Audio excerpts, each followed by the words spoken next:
proud of yourself for debating college kids who are unprepared to speak in front of an audience like yourself.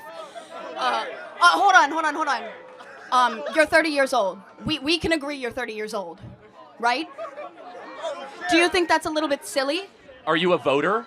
I am a voter. I'm a registered so voter. I vote and you vote. So I'm talking to voters of this country that will determine the future of Western civilization. That's what I'm doing here today. Yeah? Wait, hold on. How is it any different than a professor talking to you?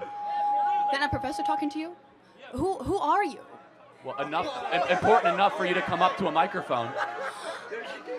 Actually, when I first saw this ad, I thought it was like an improv comedy thing. It looked so ridiculous that I didn't even think it was real.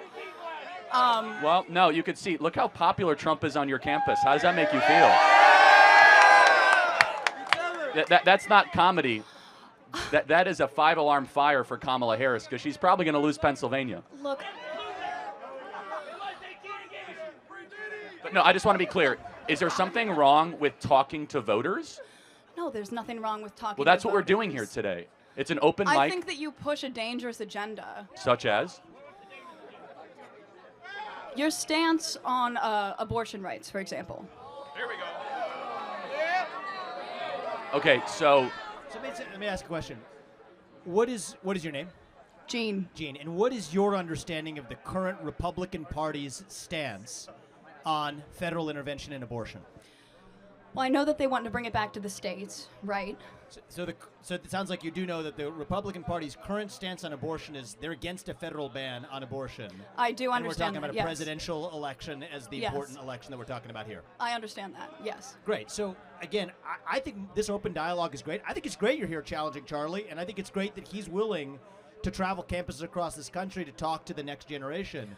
We need more conversation. Now, where's the disagreement, though, on content? Because you could criticize style or why you're talking to people or dunk on someone personally, but where do you actually disagree with the substance? With the way that you edit content and specifically frame it so that people look bad talking to you.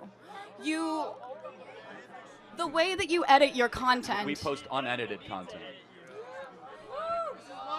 Let me just ask you one thing, though, because personal insults can fly in all directions.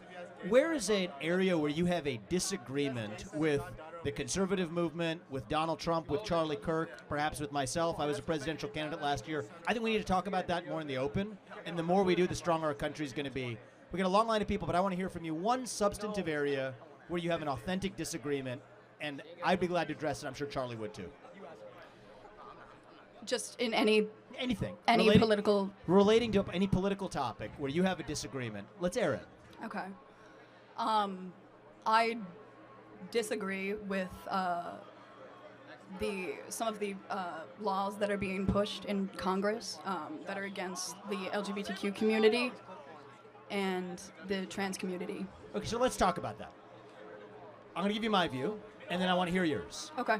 My view is that if you're a fully grown adult, 18 or above, you're free to live how you want, dress how you want, marry who you want if you want, if you're over the age of 18. I agree. But you are not free to indoctrinate children in schools who are not yet of the age of consent. You are not free, just as you're a 17-year-old or a 15-year-old can't get a tattoo on their own. And so the lines that I draw here is that men are free to claim to be women and swim in swimming pools. You're not free to claim trophies in a women's sports competition. You're not free to enter a women's locker room. You're not free to change a language, and you're not free to actually indoctrinate our children who are under the age of 5 in schools. Do we agree on the fact that adults should be able to live freely while still treating children differently? If so, we're on the same side of this issue. Listen, I agree with the majority of what you said. However, I don't think that you're understanding the implications of the laws that are trying to be passed. Look, we got a head start in the conversation. We got a long line behind you. But my only ask is, forget the personal attacks or the stylistic attacks. Focus on substance. The more we debate that, the stronger we're going to be as a country. Thank you for coming. Thank you. I don't think you're focusing on substance, though. That's the issue. Hold on. Look, he intentionally tried to provoke substance out of you, and you said, well, I'm worried about some laws Congress should pass. I have to ask, what laws are you talking about? Can you be specific? I'm sorry, I'm very nervous, but this is what you do. This is what you do. You take people and you put them under the spotlight, and you. Well, hold on. I didn't ask you to come up here. You voluntarily came to the front of the line. You didn't have to do that. You're purposely antagonizing people on campus, asking How? people to come up by spreading your weird agenda. How? What agenda is that? I'm confused though. So Charlie, I'll say this. We'll end on this and we'll go to the next question. When I was 18, and I'm not going to blame you for this, I also took for granted a lot of the stuff that the media force-fed me, because that's what you know at the age of 18. You say there are some vague laws making their way through Congress that are hostile to trans community. Know how? I don't think those do you laws know actually about, exist, but I don't blame you if Listen that's to me. what the cable media is feeding you.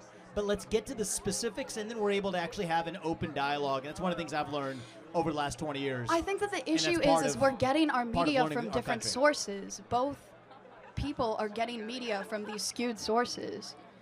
The facts that you're presenting are not always correct. And that's why we're here with no TV screens between us. So people who have policy-based substantive disagreements, we invite those. I think that's how we're going to get our country back. And as it relates to trans, which you brought up, 18 or above, you're free to live how you want. You're not free to force that onto somebody else, or especially kids. And if we agree on Thank that, you we very make some much. progress. Thank you.